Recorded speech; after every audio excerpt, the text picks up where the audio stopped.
ప్రపంచంలో ప్రతి ప్రేమ కథ మధురంగా ఉంటుంది, మనది మనకు మరీ అద్భుతంగా ఉంటుంది. నా ఫీలింగ్స్ ఎక్స్ప్రెషన్స్ అన్నీ పేపర్ మీద రాసి తనకి ఇస్తాను రా. అవసరమా రా ఇదంతా? ఇన్ఫాచ్యువేషన్ రా. రే, అమ్మాయిని చూసిన వెంటనే అలా కళ్ళు పెద్దవైపోయి, మాట్లాడినప్పుడు హార్ట్ బీట్ పెరిగిపోయి, నవ్వితే బుర్ర బ్లాంక్ అయిపోయి, షేక్ హ్యాండ్ ఇచ్చిన వెంటనే చెయ్యంతా చల్లగా అయిపోయి, అసలు ఏమి కానీ అమ్మాయి కోసం ఒక్క క్షణంలో అన్నీ వదిలేసుకొని ఎందుకు దేక్కుంటూ వెళ్ళిపోతాం రా. కొన్ని విషయాలు మన చేతుల్లో ఉండవు, దీన్ని నమ్ముకొని ఫాలో అవుతూ వెళ్ళిపోవడమే.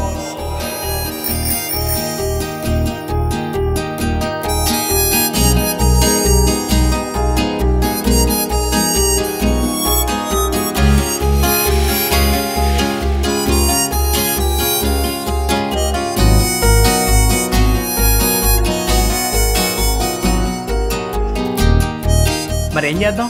ఇంకో పెగ్గేద్దాం. బాధ, సంతోషం, విరక్తి, కోపం, భయం, వీటిలో మనకి ఏది ఎక్కువైనా కొన్ని సంవత్సరాల నుంచి సపోర్ట్ చేసేది ఇదే కదా. కానీ